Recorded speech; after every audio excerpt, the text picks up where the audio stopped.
கர்த்தரும் ரட்சகருமாகிய இயேசு கிறிஸ்துவின் இனிய நாமத்தில் அனைவருக்கும் அன்பின் வாழ்த்துக்கள். இந்த சத்தியத்தின் நேரம் நிகழ்ச்சியின் மூலமாக அனைவரையும் சந்திப்பதில் மகிழ்ச்சி அடைகிறேன். கர்த்தருடைய வார்த்தை நிமித்தமாய் நம்மை தேற்றுவாராக, நம்முடைய வாழ்க்கையில் பெரிய காரியங்களை செய்து கர்த்தர் அவருடைய நாமத்தை மகிமைப்படுத்துவாராக. இந்த நாளிலும் கூட சங்கீதம் 126 1வது வசனம் சொல்லுகிறது, சீயோனின் சிறையிருப்பை கர்த்தர் திருப்பும் பொழுது சொப்பனம் காண்கிறவர்கள் போல இருந்தோம். சீயோனின் சிறையிருப்பை கர்த்தர் திருப்பும் பொழுது சொப்பனம் காண்கிறவர்கள் போல இருந்தோம். சிறையிருப்புகள் என்பது எல்லோருடைய குடும்பங்களிலும் எல்லோருடைய வாழ்க்கையிலும் கடந்து வருகிறதான ஒரு காரியம். அந்த சிறையிருப்பின் நாட்கள் எல்லோரும் விரும்புகிற ஒன்று அல்ல, பிரச்சனைகள் எல்லோரும் விரும்புகிற ஒன்று அல்ல, போராட்டங்கள் நாம் விரும்புகிற ஒன்று அல்ல. ஆனால் நம்முடைய வாழ்க்கையிலே பிரச்சனைகள் வந்தாலும் போராட்டங்கள் வந்தாலும் கர்த்தருடைய வார்த்தை சொல்லுகிறது, உங்கள் சிறையிருப்புகளை நான் திருப்புவேன் என்று கர்த்தர் சொல்லுகிறார். அப்படியானால் அருமையான தேவனுடைய பிள்ளைகளே, நம்முடைய வாழ்க்கையில வருகிற, நம்முடைய குடும்பங்களில் வருகிற எல்லா பிரச்சனைகளில் நின்றும் கர்த்தர் நம்மை விடுவிக்கிற தேவனாயிருக்கிறார். நம்முடைய சிறையிருப்புகளை கர்த்தர் திருப்புகிற தேவனாயிருக்கிறார். இந்த வசனத்திலும் சொப்பனம் காண்கிறவர்கள் போல இருந்தோம். அப்படியானால் அந்த வார்த்தையின் ஆழத்தை நாம் அறிந்து கொள்ள வேண்டும். கர்த்தர் எப்பொழுது எனக்கு இதிலிருந்து ஒரு பரிகாரத்தை தருவார் என்று சொல்லி அநேக வேளைகளில நாம் கலங்குகிறோம், அநேக வேளைகளில திகைக்கிறோம். அப்படி இருக்கும் பொழுது நாம் எதிர்பாராத ஒரு சூழ்நிலையில, நாம் எதிர்பாராத நேரங்களில கர்த்தர் நம்முடைய சிறையிருப்பை திருப்புகிறார். அதுதான் இந்த வசனம் சொல்லுகிறது, சொப்பனம் காண்கிறவர்கள் போல இருந்தோம். நாங்க எதிர்பார்க்கவே இல்லை கர்த்தர் எப்போது எங்களுடைய வாழ்க்கையில கிரியை செய்வார். வருடக்கணக்கா நாங்கள் சில காரியங்களுக்காக, நன்மைகளுக்காக காத்து இருக்கிறோமே, கர்த்தர் எப்போ நம்முடைய வாழ்க்கையில கிரியை செய்வார் என்று நாங்கள் எதிர்பாராத சூழ்நிலையில கர்த்தர் எங்களுடைய வாழ்க்கையில கிரியை செய்தார், எங்கள் சிறையிருப்பை திருப்பினார் என்று வேதத்துல நம்ம பார்க்கிறோம். அந்த 2வது வசனம் சொல்லுகிறது, அப்பொழுது நம்முடைய வாய் நகைப்பினாலும் நம்முடைய நாவு ஆனந்த சத்தத்தினாலும் நிறைந்திருந்தது. எப்பொழுது சிறையிருப்பை கர்த்தர் திருப்பின பொழுது நம்முடைய நாவு, நம்முடைய வாய் நகைப்பினாலும் நம்முடைய நாவு ஆனந்த சத்தத்தினாலும்.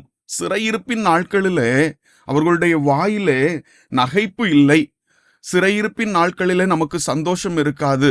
நாம் பேசி, நாம் சிரித்து மகிழ்ந்து அநேக நாட்கள் நம்முடைய வாழ்க்கையில இருந்திருக்கும். ஏதோ ஒரு பிரச்சனை நம்முடைய வாழ்க்கையில இருக்கும் பொழுது நாம் வாயார சிரிக்க முடிவதில்லை, சந்தோஷத்தை அனுபவிக்க முடிவதில்லை. அதே சூழ்நிலை தான் இங்கு சொல்லப்பட்டிருக்கிறது, நம்முடைய நாவு ஆனந்த சத்தத்தினாலும் நிறைந்திருந்தது. சிறையிருப்பின் நாட்களில் அது இல்லை. ஆனா கர்த்தர் சிறையிருப்பை திருப்பின நாட்களில நம்முடைய வாய் சந்தோஷத்தினாலும் ஆனந்த மகிழ்ச்சியினாலும் நிறைந்திருந்தது. உங்களுடைய வாழ்க்கையிலும் காணப்படுகின்ற அனைத்து சிறையிருப்புகளையும் தேவாதி தேவன் நீக்க வல்லமை உள்ளவர். இதை கேட்டுக்கொண்டிருக்கிற உங்களை பார்த்து சொல்லுகிறேன், எப்படிப்பட்ட சிறையிருப்பாயிருந்தாலும் சரி, ஒருவேளை வருடக்கணக்காய் சில சிறையிருப்பின் அனுபவங்களில நீங்கள் இருந்து கொண்டிருக்கலாம். ஆனால் கர்த்தருடைய வார்த்தை சொல்லுகிறது, எப்படிப்பட்ட சிறையிருப்பாயிருந்தாலும் அந்த சிறையிருப்பை திருப்ப வல்லமை உள்ள தேவன் நான் என்று. இதற்கு ஆதாரமாக கர்த்தர் சிறையிருப்பை திருப்பினதான சில காரியங்களை நாம் இன்று நாளிலே தியானிக்க போகிறோம். யாத்ராகமத்தின் புஸ்தகத்திலே இஸ்ரவேல் ஜனங்களின் சிறையிருப்பை கர்த்தர் திருப்பினார் என்று சொல்லி நம்ம பார்க்கிறோம். இஸ்ரவேல் ஜனங்களின் சிறையிருப்பை கர்த்தர் திருப்பும் பொழுது ஜனங்கள் எந்த சூழ்நிலையில இருந்தார்கள் என்று சொல்லி நம்ம பார்க்க வேண்டும். இஸ்ரவேல் ஜனங்களுடைய வாழ்க்கையில எப்படிப்பட்டதான சிறையிருப்பு உண்டாயிற்று என்று சொன்னால், வருடக்கணக்காய் 430 வருஷம் அங்கே அடிமைத்தனத்துல இருந்து கொண்டிருக்கிறார்கள்.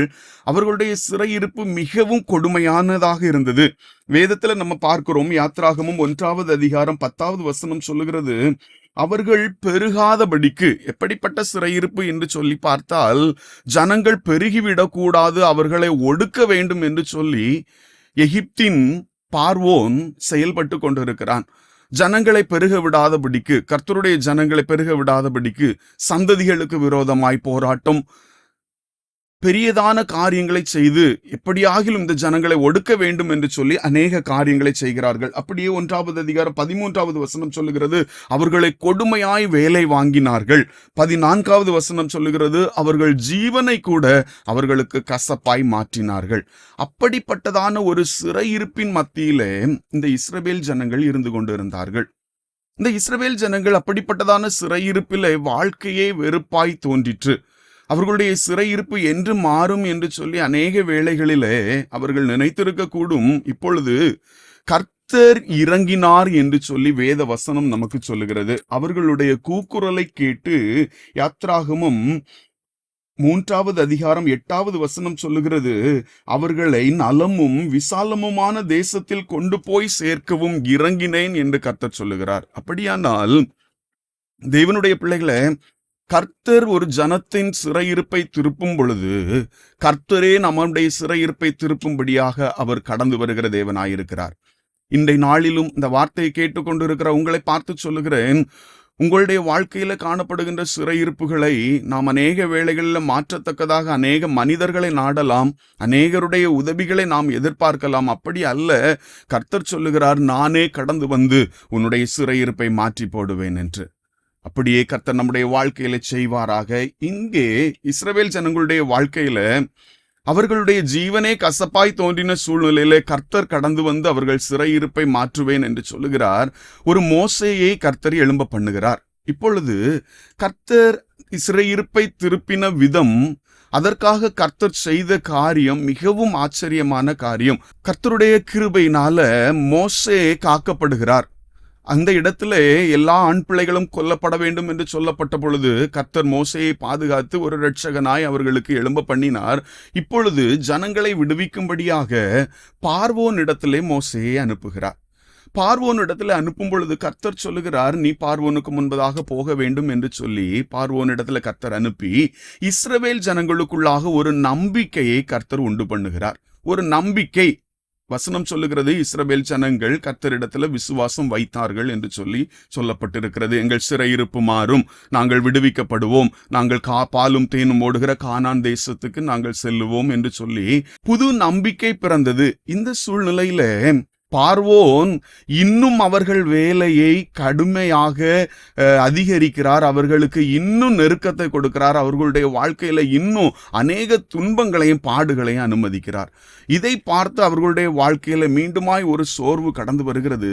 இந்த சூழ்நிலையிலே மோசே பார்வோனுக்கு முன்பதாக போய் ஒவ்வொரு வாதையாக இந்த வாதை வரும் என்று சொல்லி பார்வோனுக்கு முன்பதாக போய் சொல்லுகிறார். அந்த சூழ்நிலையிலே ஒவ்வொரு வாதையாக கர்த்தர் அனுப்புகிறார்.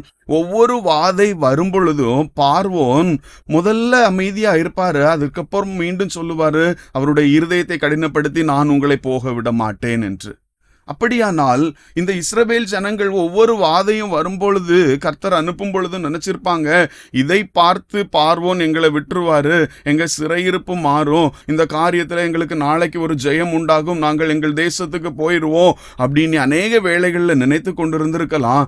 ஆனால் இல்லவே இல்லை, பார்வோனுடைய இருதயம் தொடர்ந்து கடினப்பட்டு கொண்டிருந்தது. இப்படியாக கர்த்தர் 9 வாதைகளை அனுப்பியாயிற்று. பார்வோனுடைய இருதயம் கடினப்பட்டது. அனுப்பவில்லை, ஜனங்களை விடுதலையாக்கவில்லை, சிறையிருப்பு திரும்பவில்லை. மீண்டுமாய் கர்த்தர் சொல்லுகிறார் மோசையின் இடத்துல 11வது அதிகாரத்துல, உங்களை இவ்விடத்திலிருந்து துரத்தி விடுவான். இறுதியாக நான் ஒரு வாதையை, ஒரு காரியத்தை எகிப்து தேசத்துல செய்ய போகிறேன். அவன் உங்களை இந்த இடத்திலிருந்து துரத்தியும் விடுவான். நீங்கள் வெகுமதிகளோடு கூட இங்கே இருந்து புறப்படுவீர்கள். உங்கள் சிறையிருப்பு திரும்ப போகிறது என்று கர்த்தர் சொல்லுகிறார். இப்பொழுது அந்த இடத்துல தலைப்பிள்ளை சங்காரம் உண்டாகிறது. எகிப்தின் அனைத்து தலைப்பிள்ளைகளும் சங்கரிக்கப்பட போகிறது என்று கர்த்தர் சொல்லுகிறார். இந்த காரியம் அங்கே நடந்த உடனே அங்கே நடந்த காரியம் தான் மிகவும் ஆச்சரியமான ஒரு காரியம். ஜனங்கள் யாருமே எதிர்பார்க்காத ஒரு நேரத்துல, ஜனங்கள் யாருமே எதிர்பார்க்காத ஒரு சூழ்நிலையிலே அந்த இடத்திலிருந்து கர்த்தர் ஜனங்களை புறப்பட பண்ணுகிறார். யாத்ராகமம் 12வது அதிகாரம் 30வது வசனம் சொல்லுகிறது, அப்பொழுது பார்வோனும் அவனுடைய சகல ஊழியக்காரரும் எகிப்தியர் யாவரும் ராத்திரியிலே எழுந்திருந்தார்கள். மகா கூக்குரல் எகிப்திலே உண்டாயிற்று, சாவில்லாத ஒரு வீடும் இல்லை.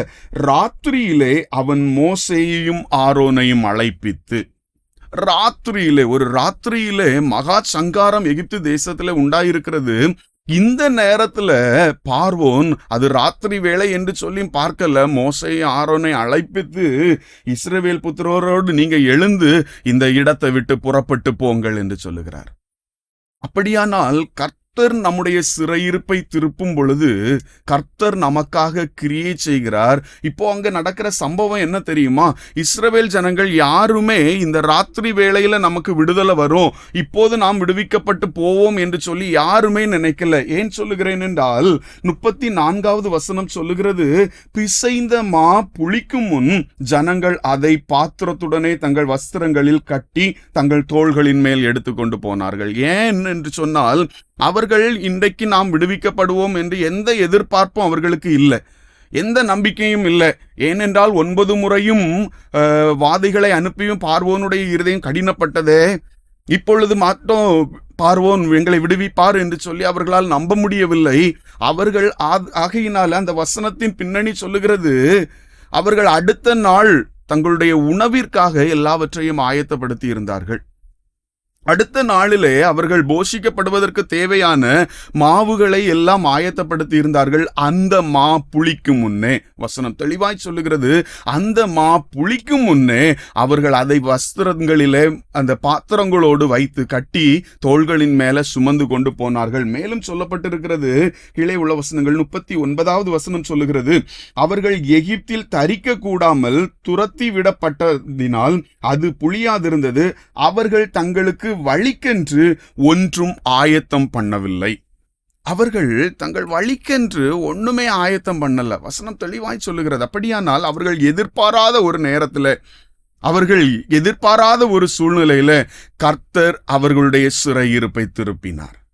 கர்த்தர் அவர்களுடைய சிறையிருப்பை திருப்பும் பொழுது அவர்கள் எதிர்பார்க்கல, ஒரு சொப்பனம் காண்கிறத போல இருந்தது அவங்களுக்கு. அதுதான் வசனத்துல வாசிக்கிறோம். சங்கீதம் 126:1 கர்த்தர் சீயோனின் சிறையிருப்பை திருப்பும் பொழுது நாங்கள் சொப்பனம் காண்கிறவர்களைப் போல இருந்தோம், எங்களால நம்ப முடியல, அது அவ்வளவு பெரிய காரியம், நாங்கள் எதிர்பாராத சூழ்நிலையில கர்த்தர் எங்களுடைய வாழ்க்கையில கிரியை செய்தார் என்று இஸ்ரவேல் ஜனங்கள் இந்த இடத்துல சொல்றாங்க. அவங்க ஆயத்தமாவே இல்லை.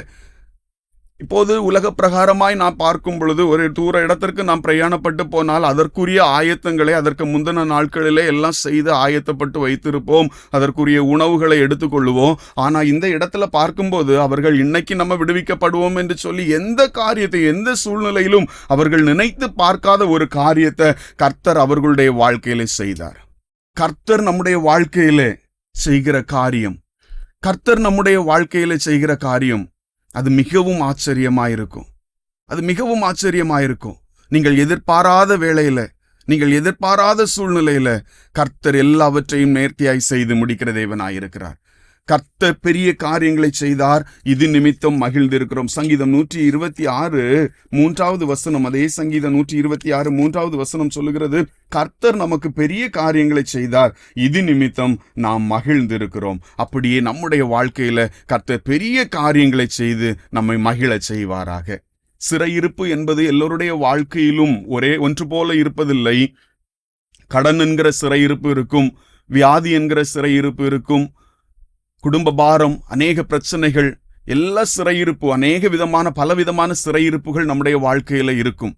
ஆனால் எப்படிப்பட்ட சிறையிருப்பா இருந்தாலும் தெய்வத்தால கூடாதது ஒன்றுமில்லை. இன்று நீங்களும் நானும் கர்த்தரை முழுமையாய் விசுவாசிப்போமானால், இன்று நம்முடைய நம்பிக்கை, நம்முடைய முழு நம்பிக்கையும் கர்த்தர் பெயரில் இருக்கும் என்று சொன்னால், கர்த்தர் நிச்சயமாய் நம்முடைய வாழ்க்கையில பெரிய காரியங்களை செய்து நம்மை விடுவிக்க வல்லமை உள்ளவராயிருக்கிறார். இன்னும் ஒரு காரியத்தை நாம் தியானிக்க போகிறோம். அப்போஸ்தலர் நடபடிகள் 12வது அதிகாரத்துல பேதுரு சிறைச்சாலையிலே காக்கப்பட்டிருக்கையில் சபையார் அவனுக்காக தேவனை நோக்கி ஊக்கத்தோட ஜெபித்தார்கள். இந்த சம்பவம் ஏரோதின் நாட்களிலே சீஷர்களை கொலை செய்து பட்டயத்தினாலே யாக்கோபை கொலை செய்கிறார். இது யூதருக்கு பிரியமாய் இருக்கிறது என்று கண்டு இப்பொழுது பேதுருவையும் சிறைச்சாலையிலே பிடித்து வைக்கிறார். பேதுருவையும் சிறைச்சாலையிலே அடைத்து வைத்து பஸ்கா பண்டிகையின் போது வெளியே கொண்டு வந்து கொலை செய்வதற்காக முயற்சி செய்கிறார்கள். இந்த சூழ்நிலையிலே பேதுரு சிறைச்சாலையிலே காக்கப்பட்டிருக்கையில் சபையார் பேதுருவுக்காக ஊக்கமாய் ஜெபிக்கிறார்கள். சபையார் பேதுருவுக்காக ஊக்கமாய் ஜெபிக்கும் பொழுது அங்கே ஒரு காரியம் சம்பவிக்கிறது. என்ன என்று சொன்னால், அப்பொழுது கர்த்தருடைய தூதன், அப்போஸ்தலர் 12வது அதிகாரம் 7வது வசனம் சொல்லுகிறது, அப்பொழுது கர்த்தருடைய தூதன் அங்கே வந்து நின்றான், அறையிலே வெளிச்சம் பிரகாசித்தது. அங்கே ஒரு கூட்டம் பேதுருவுக்காக எப்படியாவது விடுவிக்க வேண்டும் ஆண்டவரே என்று ஜெபித்து கொண்டிருக்கும் பொழுது இங்கே பேதுரு நித்திரை பண்ணுகிறார். இப்பொழுது அந்த சிறைச்சாலைக்குள்ளே கர்த்தருடைய தூதன் கடந்து வந்தார். அங்கே அறை முழுவதும் பிரகாசித்தது. அவன் பேதுருவை விலாவிலே தட்டி எழுப்புகிறார். சீக்கிரமாய் எழுந்திரு என்று சொல்லி பேதுருவை தட்டி எழுப்பி, இப்போ தூதன் என்ன செய்கிறார் என்றால் பேதுருவை கூட்டிக் கொண்டு வெளியே வருகிறார். பேதுருவை கூட்டிக் கொண்டு வெளியே வருகிறார் தூதன். முதலாம் காவல், இரண்டாம் காவல் அவர்கள் கடந்து வந்தாயிற்று. கடந்து வந்த பிற்பாடு தூதன் சொல்லுகிறார், உன் வஸ்திரத்தை போர்த்து கொண்டு என் பின்னே வா என்றார். இப்போ பேதுரு நினைக்கிற காரியம் என்ன? நான் ஒரு தரிசனம் காண்கிறதாக அந்த 9வது வசனம் சொல்லுகிறது. அந்தபடியே அவன் புறப்பட்டு அவனுக்கு பின் சென்று தூதனால் செய்யப்பட்டது மெய்யென்று அறியாமல் தான் ஒரு தரிசனம் காண்பதாக நினைத்தான். தான் ஒரு தரிசனம் காண்பதாக. சபையார் அங்க ஊக்கமா ஜெபிக்கிறாங்க. பேதுரு இங்க சிறைச்சாலையில காக்கப்பட்டிருக்கிறார். இப்போ தூதன் வந்து தட்டி எழுப்பி முதலாம் காவல், இரண்டாம் காவல் ரெண்டையும் தாண்டி வெளியே வந்தாயிற்று. ஆனாலும் பேதுரு நினைக்கிறாரு, நம்ம ஒரு தரிசனம் காண்றோம் போல அப்படின்னு நினைச்சு கொண்டிருக்கிறாரு. அதுக்கு பிறகுதான் அவருக்கு தெரியுது, இல்ல, கர்த்தர் என்னை சிறைச்சாலையிலிருந்து வெளியே கொண்டு வந்திருக்கிறார் என்று. கர்த்தர் என்னை சிறைச்சாலையிலிருந்து என்னை விடுவித்திருக்கிறார் என்று. கர்த்தர் தூதனை அனுப்பி இருக்கிறார் என்று. அப்படியானால் நம்முடைய வாழ்க்கையிலும் அநேக சூழ்நிலைகளிலே, அநேக வேளைகளிலே இப்படிப்பட்டதான அனுபவங்கள் காணப்படும். சிறைச்சாலையின் அனுபவம், நம்முடைய பிராணனுக்கு விரோதமாய், ஒருவேளை வியாதியினால பலவீனப்பட்டவர்களாய் அநேக வருடங்களாய் படுக்கையில நம்ம படுத்திருக்கலாம். இந்த வியாதி என்னுடைய வாழ்க்கையில எப்படி மாறும்? இந்த கடன் பிரச்சனை என்னுடைய வாழ்க்கையில எப்படி மாறும்? இந்த போராட்டம் எப்படி மாறும்? இல்லவே இல்லை. கர்த்தர் நிச்சயமாய் மாற்றுவார். கர்த்தர் நிச்சயமாய் நம்முடைய வாழ்க்கையில கிரியை செய்வார். கர்த்தர் நிச்சயமாய் அவருடைய வல்லமையை நம்முடைய வாழ்க்கையில வெளிப்படுத்துகிற தேவனாயிருக்கிறார். விசுவாசத்தோடு கர்த்தருடைய சமூகத்துல நாம் ஜெபிப்போமானால், விசுவாசத்தோடு கர்த்தருடைய சமூகத்துல நாம் காத்திருப்போமானால், கர்த்தருடைய ஜனமாய் இன்னும் அதிகமாய் கர்த்தரை நேசித்து வாழுவோமானால், கர்த்தர் நிச்சயமாய் நம்முடைய வாழ்க்கையிலே, உங்களுடைய வாழ்க்கையிலே கிரியை செய்து அவருடைய நாமத்தை மகிமைப்படுத்துகிற தேவனாயிருக்கிறார். அப்படியானால் சீயோனின் சிறையிருப்பை கர்த்தர் திருப்பும் பொழுது சொப்பனம் காண்கிறவர்கள் போல இருந்தோம். அந்த இஸ்ரவேல் ஜனங்களுடைய வாழ்விலே கிரியை செய்த தேவன் இஸ்ரவேல் ஜனங்களுடைய வாழ்விலே அவர்களுடைய சிறையிருப்பை எல்லாம் மாற்றி, அவருடைய சிறையிருப்பு அவர்கள் எண்ணி பாராத விதத்துல ஒரு ராத்திரியில புறப்பட பண்ணின தேவன். இந்த ராத்திரி வேளையில கர்த்தர் உங்களுடைய சிறையிருப்பையும் திருப்ப தெய்வத்தால கூடும். நாம் விசுவாசித்து நாம் கர்த்தருடைய பிள்ளைகளாய் மாறுவோமானால் கர்த்தர் நம்முடைய வாழ்க்கையிலும் சிறையிருப்புகளை திருப்புகிற தேவனாயிருக்கிறார். அப்படியே வேதத்தில் அநேக காரியங்களை நம்ம பார்க்க முடியும். வியாதி என்கிற சிறையிருப்பு நம்முடைய வாழ்க்கையில இருக்கும். வியாதி என்கிற போராட்டம் நம்முடைய வாழ்க்கையில இருக்கும். பெதஸ்தா குளங்கரையிலே ஒரு முடவன் படுத்திருக்கிறான். அந்த முடவன் 38 வருடமாய் பலவீனப்பட்டவனாய் இருக்கிறான். 38 வருடமாய் அவனுடைய வாழ்க்கையில இருந்த பலவீனம் அவனை எழுந்து நடக்க முடியாதபடி அவன் படுத்த படுக்கையாய் கிடந்து கொண்டிருக்கிறான். ஒரு நாள் அவனை தேடி இயேசு கடந்து வருகிறார். இயேசு கடந்து வரும் பொழுது அவன் சொல்லுகிற காரியம், ஆண்டவரே, குளம் கலக்கப்படும் பொழுது என்னை கொண்டு விடுவதற்கு யாரும் இல்லை. நான் போவதற்கு முயற்சி பண்ணுகிறேன், ஆனா எனக்கு முன்பதாக ஒருவன் சென்று விடுகிறான். என்னை விடுவிப்பதற்கு யாரும் இல்லை. இந்த பலவீனத்திலிருந்து எப்பொழுது எனக்கு விடுதலை வரும் என்று சொல்லி அவனுக்குள்ளாக ஒரு ஏக்கம் இருந்திருக்கும், அவனுக்குள்ளாக ஒரு கலக்கம் இருந்திருக்கும், அவனுக்குள்ளாக ஒரு வாஞ்சை இருந்திருக்கும். நான் இதுல இருந்து விடுவிக்கப்பட வேண்டுமே, இந்த பிரச்சனை என்னை விட்டு மாற வேண்டுமே என்று சொல்லி அநேக வேளைகளில் அவன் யோசித்து இருக்கலாம். ஒரு நாள் இயேசுவே அவனை தேடி வந்தார். இயேசு தேடி வந்து வியாதி என்கிற சிறையிருப்பை அவனுடைய வாழ்க்கையிலிருந்து மாற்றி போட்டார், புரட்டி போட்டார். அவன் எதிர்பார்த்து இருக்க மாட்டான் இயேசுவே என்னை தேடி வருவார் என்று. இன்று நம்முடைய வாழ்க்கையிலும் கர்த்தர் பெரிய காரியங்களை செய்கிற தேவனாயிருக்கிறார். அவரை விசுவாசிப்போமானால், அவரை நம்புவோமானால், அவரை நேசிப்போமானால், கர்த்தருடைய ஜனமா இன்னும் வாழ்வோமானால் கர்த்தர் நம்முடைய வாழ்க்கையிலும் பெரிய காரியங்களை செய்கிற தேவனாயிருக்கிறார். அந்த சங்கீதம் 126:1 சீயோனின் சிறையிருப்பை கர்த்தர் திருப்பும் பொழுது சொப்பனம் காண்கிறவர்கள் போல இருந்தோம். நீங்கள் எதிர்பாராத சூழ்நிலையில நீங்க ஒரு தரிசனத்தை காண்கிறத போல காண்பீங்க. கர்த்தர் உங்களை சிறையிருப்பை திருப்பி இருப்பார். அப்பொழுது உங்களுடைய வாய் நகைப்பினாலும் உங்களுடைய வாயில சந்தோஷம் வரும், உங்களுடைய வார்த்தைகளில சந்தோஷம் இருக்கும், உங்களுடைய வாயில மகிழ்ச்சி இருக்கும், உங்களுடைய முகங்களில சந்தோஷம் பிரகாசிக்கும். அப்படிப்பட்டதான காரியங்களை கர்த்தர் செய்வார். கர்த்தர் நமக்கு பெரிய காரியங்களை செய்தார். இது நிமித்தம் நாம் மகிழ்ந்திருக்கிறோம் என்கிற வார்த்தையின்படியே கர்த்தர் உங்களை சகல விதத்திலும் ஆசீர்வதித்து உங்கள் சிறையிருப்புகளை திருப்பி உங்கள் வாழ்க்கையில பெரிய காரியங்களை செய்வாராக.